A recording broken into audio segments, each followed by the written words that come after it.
Bonjour et bienvenue dans cette partie 3 de la série sur la manifestation. Aujourd'hui, nous allons parcourir le sujet du subconscient dans la manifestation. Ceci va expliquer pourquoi on manifeste inconsciemment ce que l'on ne veut pas et comment commencer à changer cela en douceur.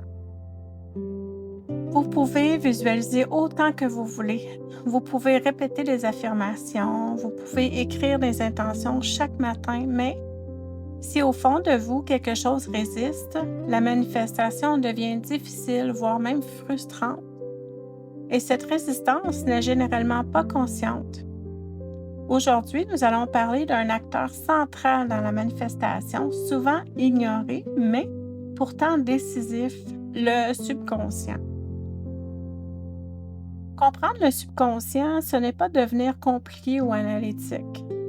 C'est simplement commencer à voir ce qui agit en vous sans que vous vous en rendiez compte. Et cette compréhension, pour beaucoup de personnes, change tout.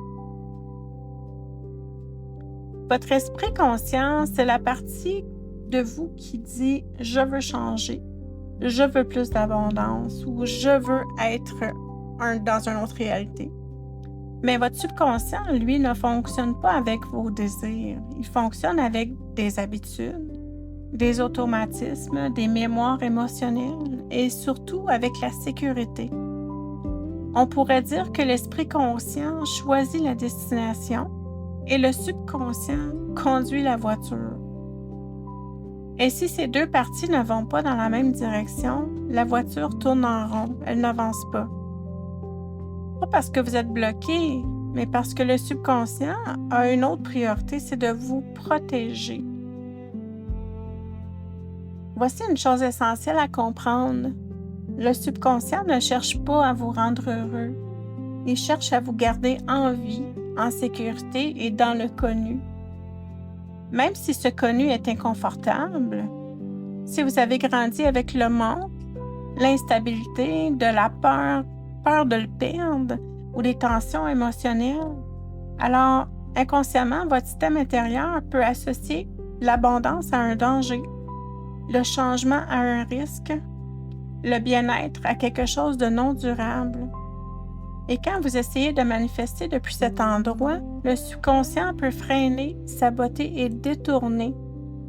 Pas pour vous nuire, mais pour vous protéger selon ses propres règles.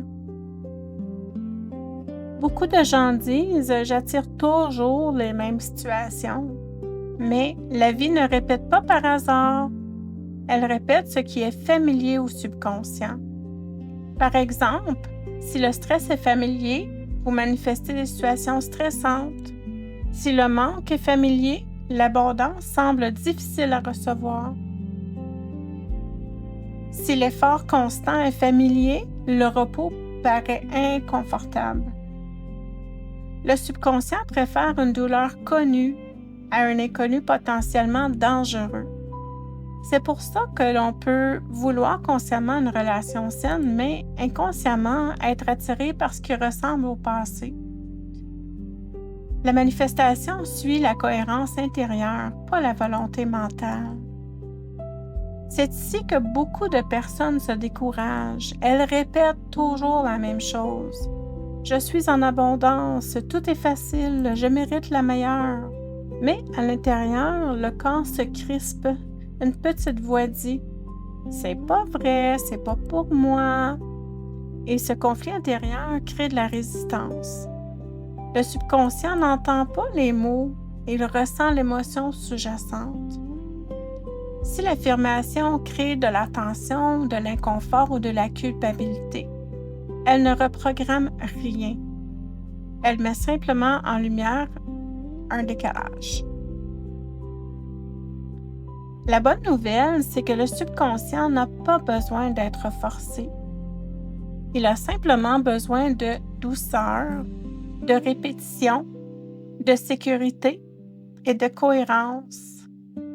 Manifester avec le subconscient, c'est écouter vos réactions internes, respecter votre rythme, transformer progressivement votre état émotionnel et créer un sentiment de sécurité avant de vouloir plus. Quand le subconscient se sent en sécurité, il devient votre plus grand allié. Si vous avez l'impression que la manifestation vous résiste, ce n'est pas parce que vous êtes incapable. C'est souvent parce qu'une partie de vous essaie simplement de vous protéger avec les outils qu'elle connaît depuis longtemps. La manifestation devient beaucoup plus simple quand vous vous arrêtez de lutter contre vous-même et que vous commencez à vous comprendre. Dans les prochaines vidéos, nous irons encore plus loin dans cette exploration. Le mode survie, le système nerveux, le corps, les émotions et la création d'un véritable espace intérieur pour recevoir. Pour aujourd'hui, retenez ceci.